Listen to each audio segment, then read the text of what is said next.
This lecture covers the life and works of William Shakespeare. Usually I don't make you learn dates, but Shakespeare is the exception. The one set of dates I'll ask you to learn this entire semester are the birth and death of Shakespeare, April 23rd, 1564 to April 23rd, 1616. The C that you see before his date of birth means circa. That means he was born around that date. We don't know for certain when he was born, but we know that he was born sometime around then because we have a church record of his baptism on April 26th. Some people choose different dates to use for his date of birth. I like the 23rd because it makes a nice poetry with his date of death. So he dies on or about his 52nd birthday. You can say that Shakespeare did his work during the English Renaissance. That's not inaccurate, but it's more accurate to say that he did his works during the Elizabethan and Jacobean periods of English history. Elizabeth I was on the throne when Shakespeare was born, when he started doing his works. She passed away. James I took the throne, so he goes from the Elizabethan period into the Jacobean period. Shakespeare is generally considered to be one of the world's greatest dramatists and one of the greatest writers in the history of the English language. Because of this, he's referred to often as the bard. A bard is a storyteller, but more than that, a bard is a story collector. A bard is the sort of person who can tell you your story better than you can tell it yourself. Because of this storytelling prowess, he's called the bard, and he's also given credit for adding as many as 1,000 words or more into the English language. We don't know a whole lot about Shakespeare's life. What we do know is from church records. As for his career, he stayed with the same theater company his entire career, but the company changed names. When Shakespeare was first with the company, they were known as the Lord Chamberlain's Men. When King James took the throne, he decided he would be the patron of the most popular company in town, and then they became known as the King's Men. It was customary, if you had a patron, to name your company after the patron. By 1599, his company is so successful they were able to build their own theater. The Globe Theater is very closely associated with Shakespeare and his works. We know a bit more about the end of Shakespeare's life. We know he died on April 23rd, 1616. His cause of death is officially unknown. One story I've read is that he died after a night drinking with Ben Jonson.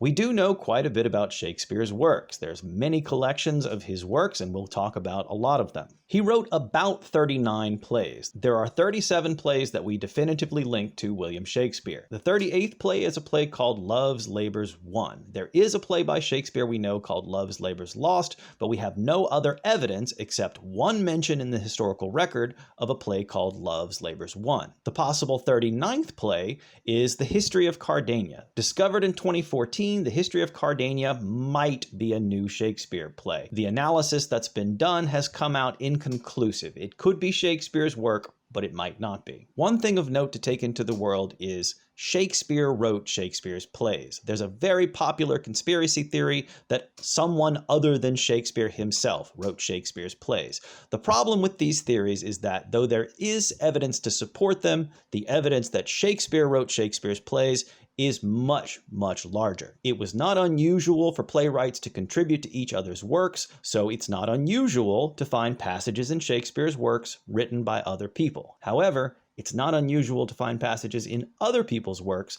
that were clearly written by William Shakespeare. When it comes to the definitive versions of Shakespeare's works, typically we look to what's called the First Folio. The First Folio was printed in 1623. It was an effort led by Ben Jonson to put together as many manuscripts as they could that they could definitively link to Shakespeare. 36 of the 37 plays that we attribute to Shakespeare can be found in the First Folio. Generally speaking, the First Folio versions are the official versions of Shakespeare's plays. Other versions of Shakespeare's works existed at the time.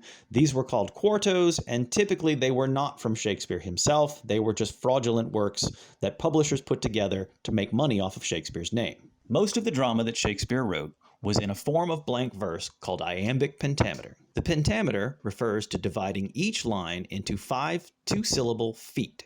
If you look down at the bottom of the screen, you'll notice that every 2 syllables, there's a slash mark. Each of those 2 syllables is what we call a foot.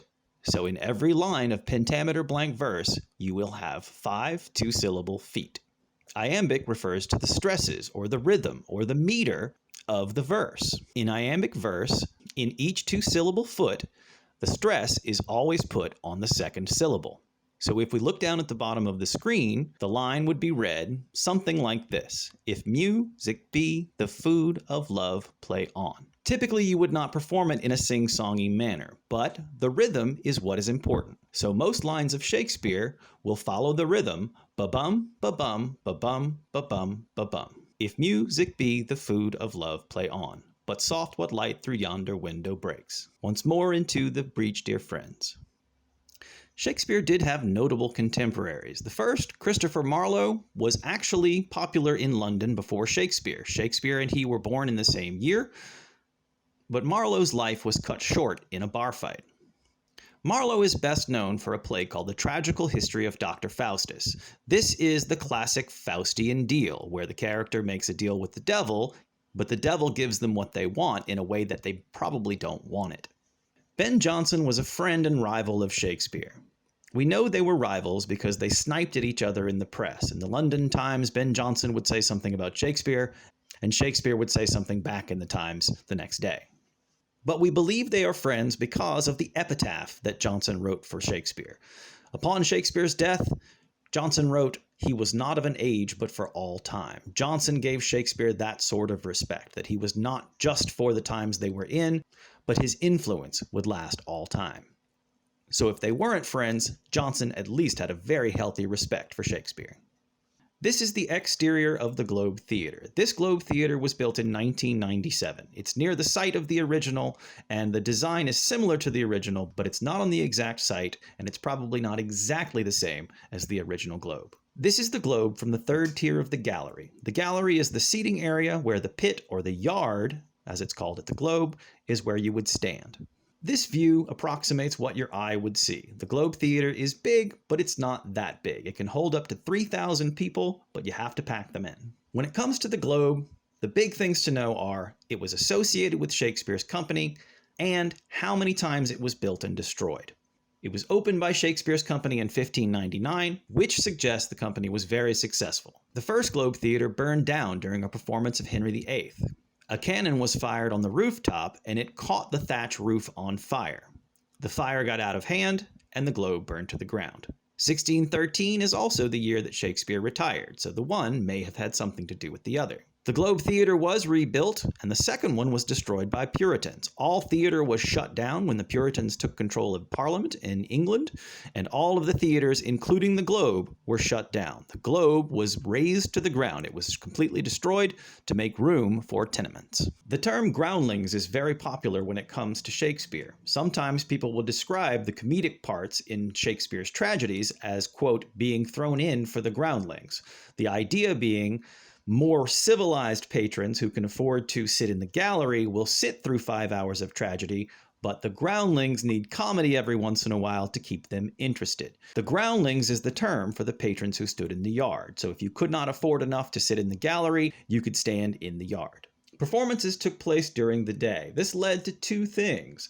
It led to people often skipping work to go to the theater, but the big problem came in when the Puritans took control. Theater was seen as a corruptive influence, but it was also seen as competition for church services, because on Sunday afternoons, church services and theater performances were often going on at the same time. And that about wraps it up for Shakespeare.